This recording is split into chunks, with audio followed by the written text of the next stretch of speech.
So what we're looking at is ball and turf, pressure on the ball, making those crispy divots consistently after the golf ball.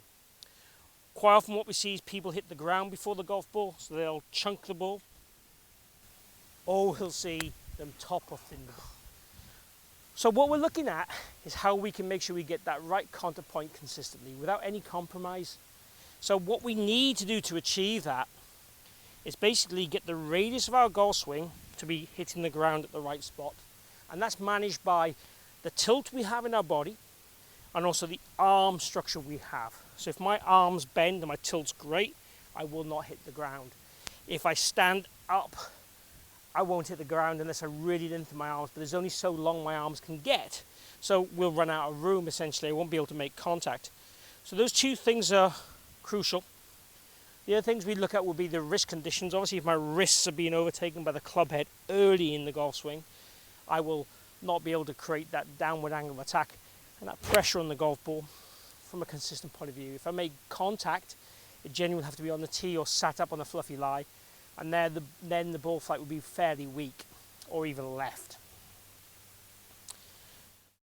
Other things that can cause issues is weight shift, pressure shift.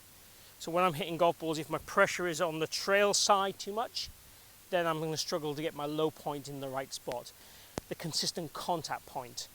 So having the weight return or not shift can be crucial, as well as obviously the other skills we've talked about, the wrist action and the radius and so on. So what I want to give you is a couple of ways of improving your strike instantly, and then look at how we can improve these other things we talked about: arm structure, the radius of our swing, and the weight shift. So what I've got here is a line on the ground, and this is kind of just a simple line test to see where you're striking the golf ball. Now ideally what I'd start with is you hitting numerous golf balls, trying to get the club to land after that line. So if I set up to this ball here now, and I try and just think about, okay, can I land that club after that line? And that strike was really solid. Did it absolutely, starting just after the line and continuing. So that's the ideal kind of impact conditions we'd be looking for. So what I get you to do is, repeat that, and think about, what have you done to achieve that? Have you shifted your weight? Have you not shifted your weight? Have you felt more tilted, and so on? Now, the easiest way to get good contact is to not shift your weight. So if I put my weight, my pressure on my lead side more at rest, kept my head more on the front side of the ball, my buttons kind of on top of the golf ball on my shirt here, I felt I stayed there, I will get ball and turf consistently pretty much every time, as long as the other things we've talked about don't dissipate. Now, the negative in that is there's a chance if I'm keeping weight here, the arm swing will get a little bit upright. So we have to make sure we have depth with your arms if you're going to go down that route. That is the only drawback. And for me, I like a bit of weight shift with longer clubs. I've talked about this in other videos.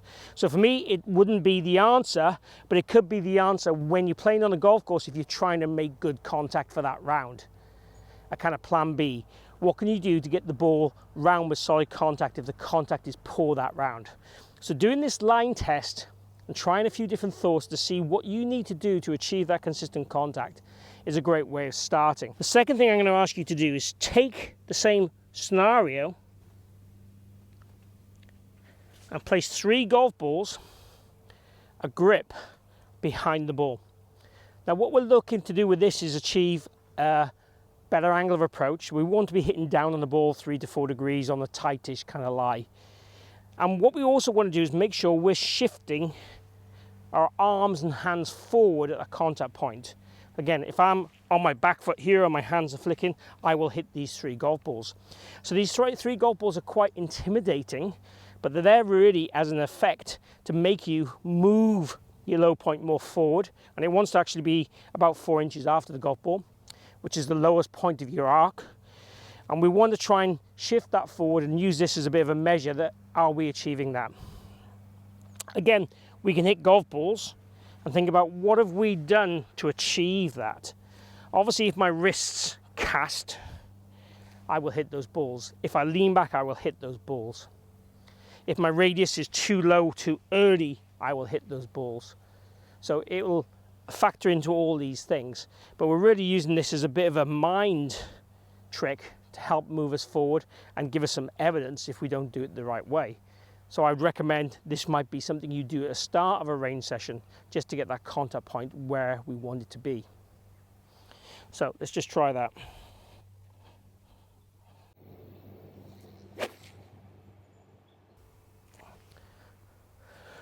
What it'll also do is make sure you load the club earlier in the backswing. So if I take the club back and I don't use my wrists, I will make contact with those balls behind. So it'll make you feel like you're setting those wrists up nice and early, which is also a preference of mine in the golf swing. So when it comes to arm structure, what I'm looking for you to do is be able to feel like in this finished position here, we can squeeze these elbows together and get these thumbs more pointing to the ground. There is rotation, there is arch in the wrists, but we're looking for that feeling of that kind of stretch and squeeze. Again, I've talked about this in other videos. If the arms collapse, that is an issue for me. To practice this at home, if you wanted to, you could stick a smart ball between your elbows, a tennis ball between your wrists. But just trying to feel, again, in small swings, can we land that club after that line with this structure is what we're looking to do. Can we do that consistently? Can we land it in the same spot every single time? And what I'd recommend is almost start off with these small swings and look where you break down. What length swing do you start to not to achieve that consistent contact point in that structure? And wherever that might well be is then where you would practice. That's the level where you practice at for 5 minutes or so. Let's just do one of those little ones we talked about, arm structure.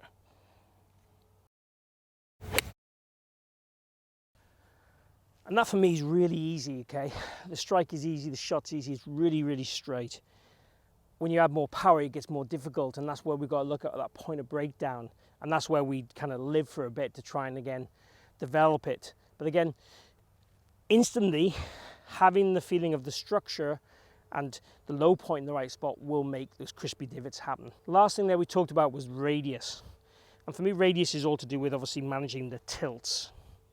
So the feeling would always be, how short can we make ourselves pre-impact and at impact, but trying to feel obviously we're going up through impact. So the idea is how short can we make ourselves and then turn and extend through the golf ball. So I've done quite a few videos on this recently, so I'm not going to give you any new drills for this because they are on my channel, but just basically having practice swings, feeling we get the hands low and forward if we can is important. And the last drill I'm going to give you in a minute is all about getting the arms more forward. But the feeling would be arms low,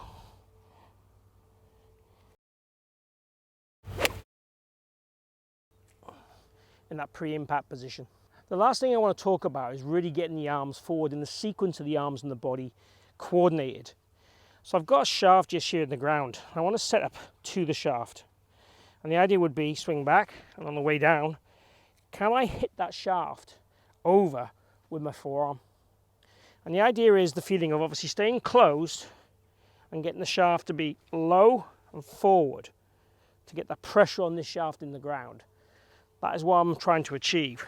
And getting these arms more forward in relation to the torso, so I'm not going forward with the torso and the arms hanging back and then having to flick to catch up, is the key thing in synchronizing the arms and body to help get this ball and turf contact. So the critical things are the radius of the swing, the arm structure, the wrist structure, and then getting the arms forward and probably maintaining a sense of control in terms of your shift of pressure. So as I said earlier, you can keep your pressure left and we can shift the pressure. We can move ahead and we can keep ahead still, and that might sound a bit grey. I'm happy with the head to move with an iron about an inch.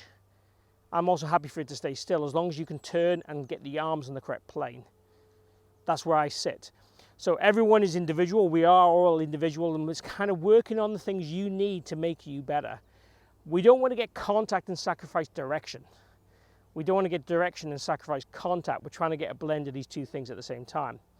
This would be the last, for me, piece in the puzzle, trying to get the feeling of these arms forward, move the shaft out the way, put the ball into situ, use the same feelings we had there, and even the same rehearsal.